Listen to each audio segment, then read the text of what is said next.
particularmente a AID, Holanda, Suiza y Dinamarca, que han venido apoyando a FUNIDES en los informes de coyuntura, pero también en esta agenda de propuestas, tal vez de índole más estructural, que estamos haciendo a propósito del diálogo para el desarrollo. Y quisiera comenzar por ahí. El día de hoy vamos a tratar de hacer lo siguiente. En el marco del diálogo para el desarrollo, que es un ejercicio que hemos comenzado en Nicaragua, a la luz de lo que consideramos su reto fundamental, queremos instalar que es importante crecer más de lo que hemos venido creciendo. Para darles una idea, Nicaragua, si medimos por el método de paridad de compra, que permite comparaciones entre países, y si vemos la historia de Nicaragua desde 1920 hasta la actualidad, el crecimiento por habitante ha sido de 1%. Para duplicar el Producto Interno por habitante, tomaría 72 años a ese ritmo.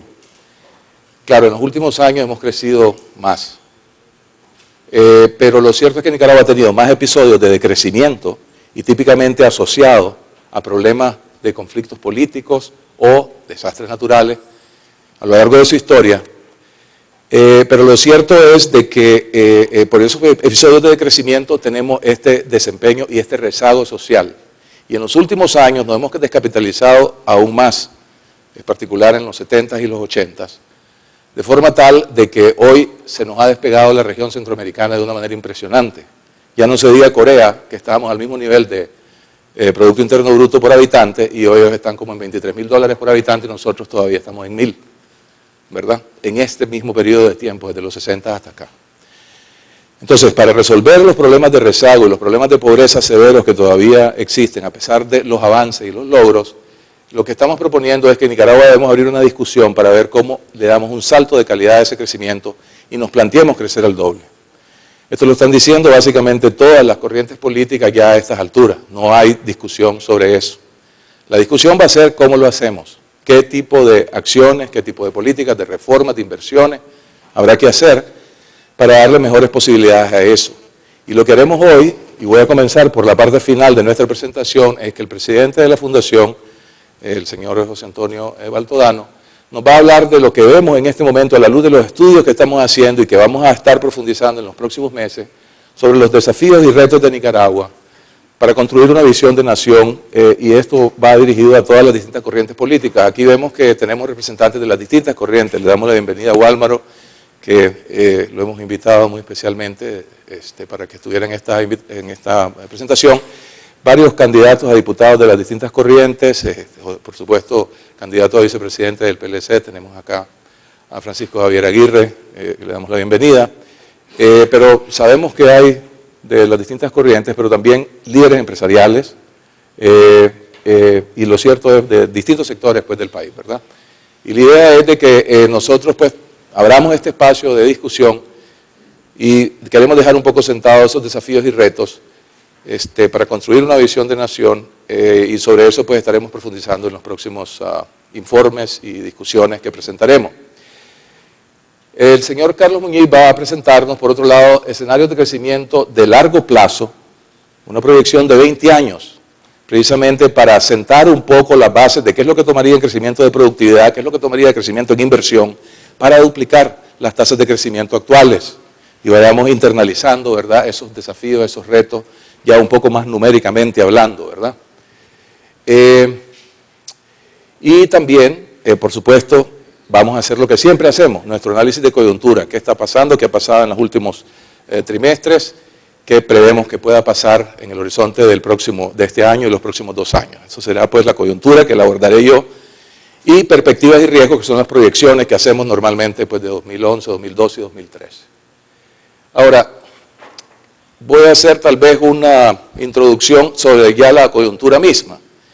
Y comentar un poco que tal vez el factor de coyuntural más relevante, pues que yo tendría que poner ahorita sobre la mesa, pero sobre el cual Carlos va a elaborar con más profundidad, es el hecho de que hemos comenzado a oír ruidos de que o podemos volver a caer en una recesión o al menos nos vamos hacia una desaceleración del crecimiento económico, especialmente de las economías avanzadas. bueno, aquí nosotros vamos a jugar con esos escenarios, pues obviamente, y Carlos presentará esa parte. Pero básicamente lo que hacemos es un poco las proyecciones basadas en lo que los organismos internacionales también nos están diciendo y las perspectivas de los precios internacionales nuestros, es decir, como verán. Y en ese sentido, lo cierto es que independientemente de lo que ocurra, y jugamos con escenarios, pues tanto escenario es el escenario tal vez más moderado, que es de una desaceleración, o el escenario a lo mejor de hasta recesión.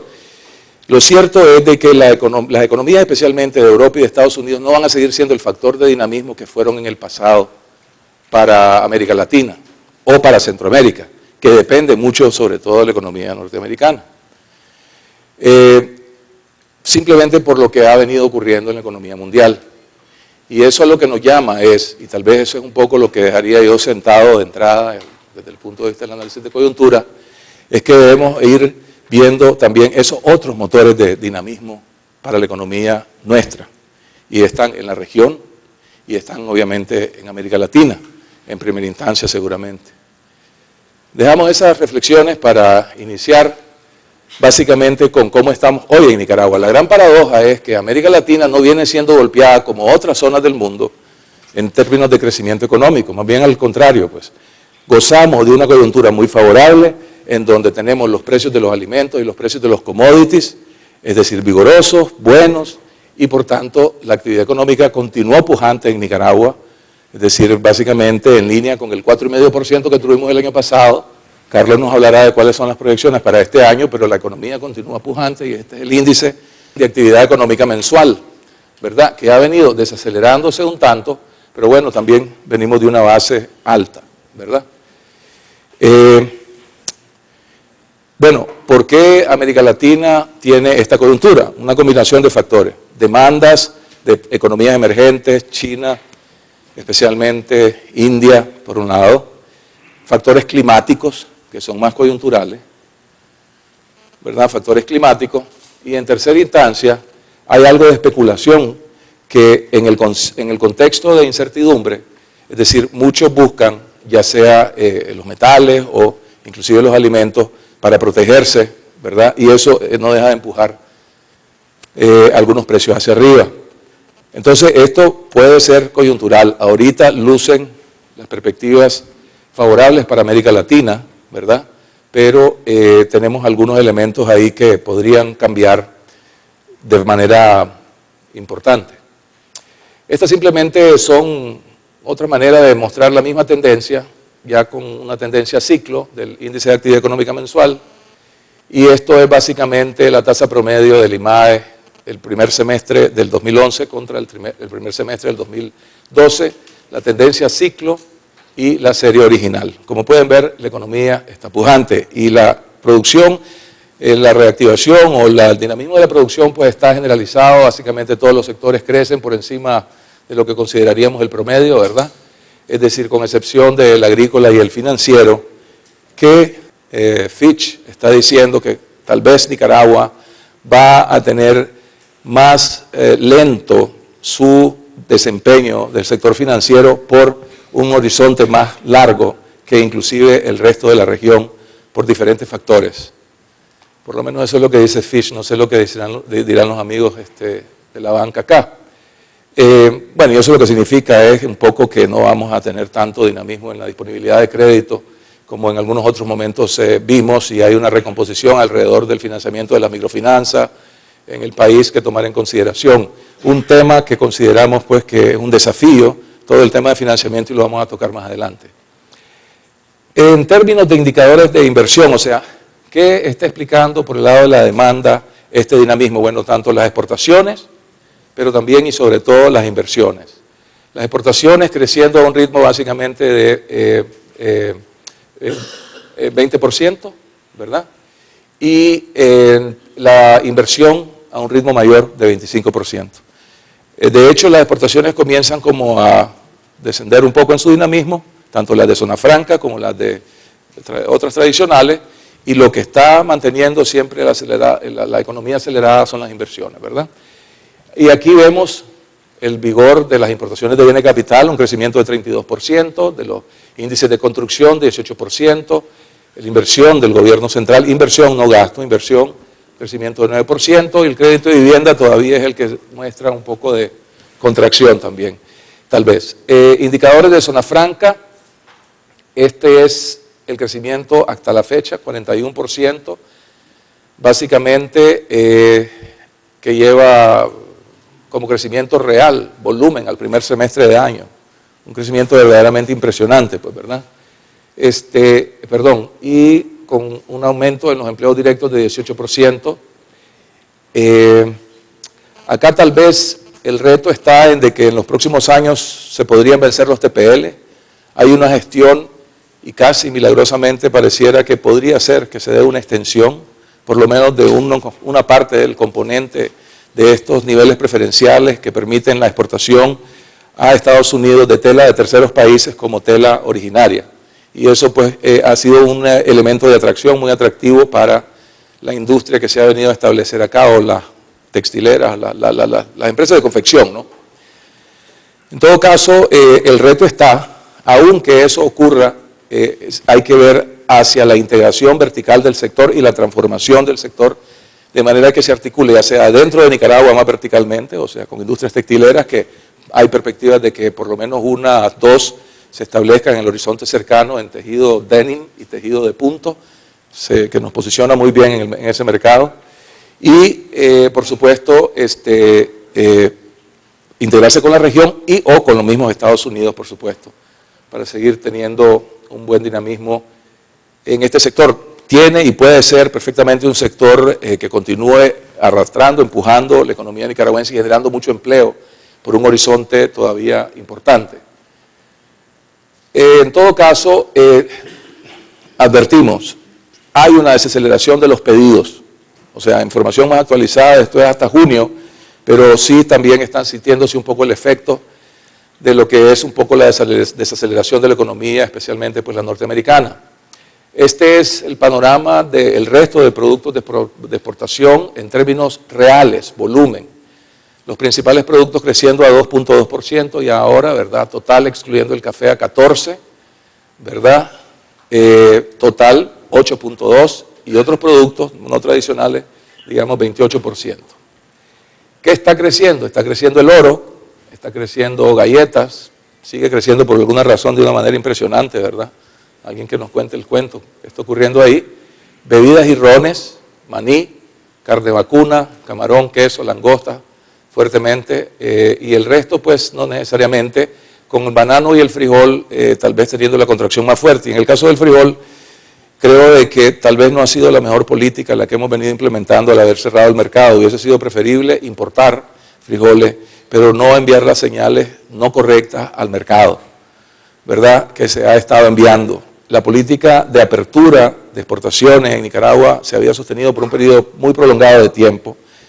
Pasamos de 0 exportación de frijoles a 40 millones, un producto campesino, ¿verdad?, que se exportaba a nuestros vecinos, y hoy, este año, prácticamente no exportamos nada. Se desmontó toda la infraestructura que había, o por lo menos una buena parte de la infraestructura que había de exportación. Entonces, acá creo que ha sido un manejo que pudiese haber sido mejor.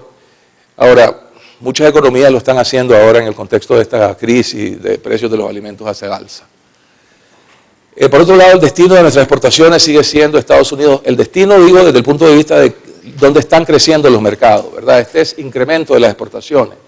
Básicamente Estados Unidos y los países de Canadá y México, ¿verdad? Europa son los más importantes, con tasas de arriba de 20%, que es la gran paradoja. Supuestamente estas son las economías que están en problemas, pero para nosotros están siendo un mercado sumamente vigoroso e importante. En menor medida Asia, Venezuela, que ya no está creciendo al ritmo que vimos en otros momentos, que era un crecimiento impresionante, está ya nivelándose, y eso es una mezcla de, creo yo, recordemos, el comercio entre Colombia y Venezuela era de 7.000 millones de dólares, cayó a 2.000 millones de dólares, pero ese es el mercado más natural que existe entre ellos, ¿verdad?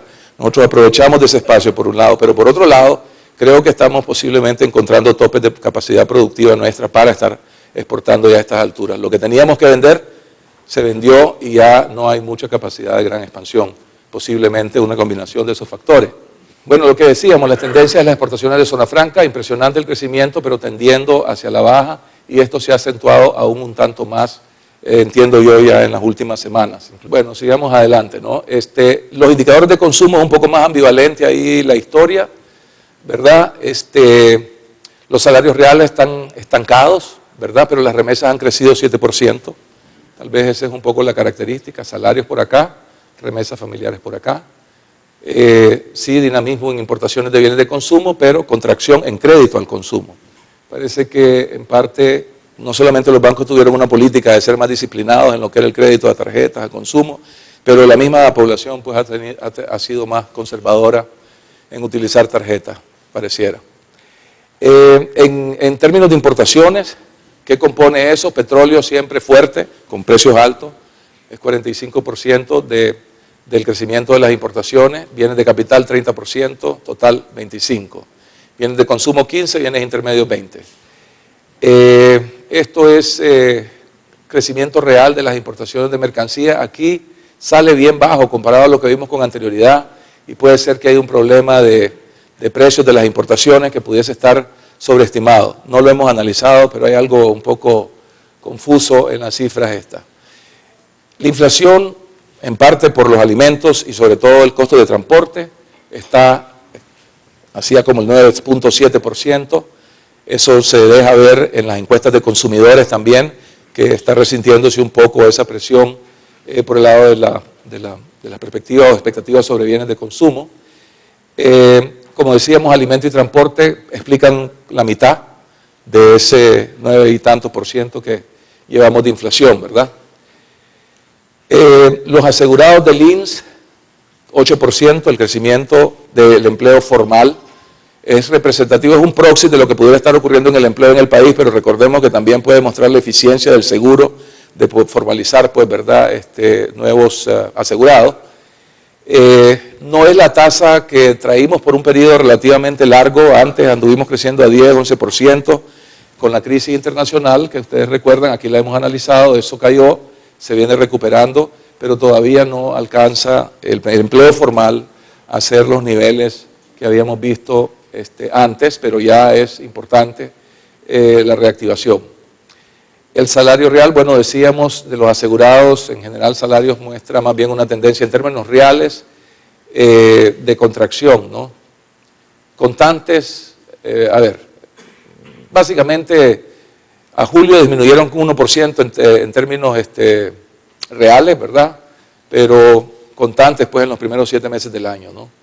O sea, han estado mejorando en línea con lo que ha sido pues la presión de la inflación. Y por supuesto los sectores más dinámicos con la contradicción tal vez acá, ¿verdad? Que supuestamente el IMAE nos muestra que la agricultura en este momento no estaba siendo necesariamente tan dinámica, pero eso puede ser cíclico tal vez, no sé. Lo cierto es que, bueno, minas y construcción pues despuntan como los sectores que, donde los salarios reales pues han estado mejor, y en el resto de sectores, transporte, industria, servicios y electricidad, pues un poco más. Bien, vamos ya como cerrando esta parte de la coyuntura. La capacidad de compra de los hogares con respecto al año anterior, esta es nuestra encuesta de consumidores, son más o menos 1.200 personas que son encuestadas, y básicamente la expectativa del poder de compra pues pasa de marzo en 19.3% a 23.3% que piensan que su capacidad de compra va a ser mayor. De 52 a 46 los que piensan que va a ser menor. Una tendencia que ha tendido pues a mejorar trimestres, una expectativa de que el poder de compra va a mejorar, pero también hay un sector fuerte que no lo percibe de esa manera. Pero va en línea con lo que decimos, pues está ocurriendo con la inflación, ¿no? El clima de inversión, siempre tenemos el problema de que un fuerte porcentaje lo considera favorable, pero si comparamos con cómo estuvimos en el 2009, hay un cambio sustancial, ¿verdad? E inclusive hay un grupo acá que ha venido consistentemente viendo favorable el clima de inversión, ¿verdad? Que ya llega pues a 10% ahora en la medición de agosto. En términos de lo que nos dicen las empresas, estos son los empresarios, pero un poco las empresas, la expectativa de, en este caso, de la actividad económica, ¿no? 16% espera mejor que el año anterior, o dice, le está yendo mejor que el año anterior, un poco diferente del 17% de la encuesta de mayo, es decir, pero mucho menos los que están diciendo peor que el año anterior, o sea, el resto dice estamos igual, ¿no? O sea, creo que muestra la tendencia que hemos venido observando también en los indicadores macros, ¿no? Y para los que dudan de estas encuestas, ¿verdad? Esta es una relación que sacamos entre el índice de actividad económica mensual y lo que las encuestas nos han venido diciendo, ¿verdad? Alguien dice, esas encuestas, quién sabe, no les creemos, pues, ¿verdad? Bueno, pues aquí hay una relación bastante cercana, así que simplemente les informo que hemos corroborado que ese es el caso, ¿verdad? Así que bien, ¿no? Yo creo que estas encuestas dan una idea de por dónde andan, pues, tanto las empresas como los consumidores, y es una buena información para el sector de negocio. Bien, en términos de reservas internacionales siguen siendo adecuadas, con una relación de reservas internacionales netas con respecto a la base monetaria de 153, en línea donde estábamos el año pasado, y las brutas con respecto a los depósitos privados de 58%, ¿verdad?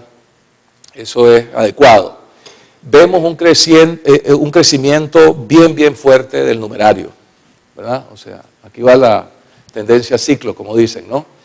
Es decir, más de 20% está creciendo el numerario, o sea, la plata la anda la gente en la mano, pues, en otras palabras, ¿no? Es decir, y va muy por encima, pues, obviamente, del crecimiento de la economía, ¿no?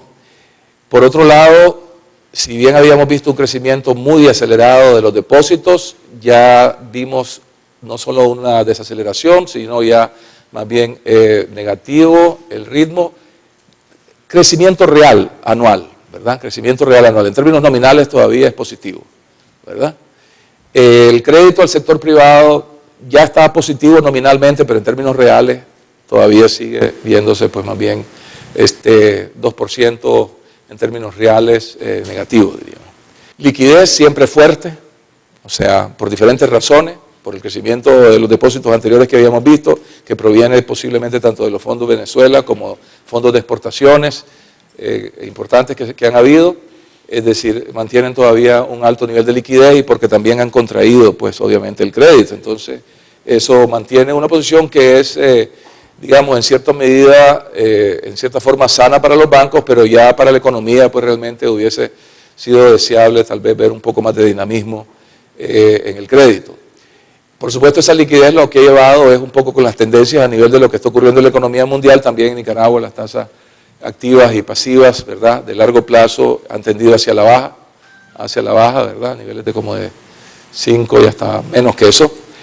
En términos de la parte fiscal, esto es un análisis que le llamamos impulso fiscal, básicamente, que nos dice si está siendo expansivo o contractivo la política fiscal con respecto a aportar al crecimiento económico, y básicamente en Nicaragua en estos momentos está siendo contractiva, es decir, medida a través del indicador fue contractiva en el primer semestre. Bien, lo que está ocurriendo básicamente es, si bien el gasto corriente está aumentando, inclusive el gasto de capital, para un promedio de gasto total de crecimiento de 10%, por otro lado, lo cierto es que también hay un fuerte crecimiento de los impuestos, eso más que compensado, ¿verdad?, estos aumentos del gasto, de tal manera de que en términos nominales los impuestos han crecido a una tasa de 23%, hasta la fecha en términos de reales 14%, ¿verdad? Esto es una mezcla, bueno, la reactivación económica por un lado y luego los impactos de las reformas que se hicieron, sobre todo pues al IR,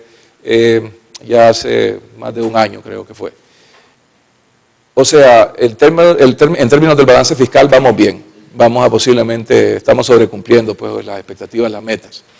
Ahora vamos a pasar a la parte de perspectivas y riesgos, esto y lo va a presentar Carlos Muñiz, así que invitamos a don Carlos que nos presente esa parte. Muchísimas gracias por su atención.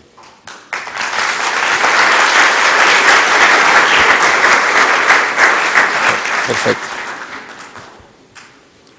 Muy buenos días, muchísimas gracias por su presencia, que siempre se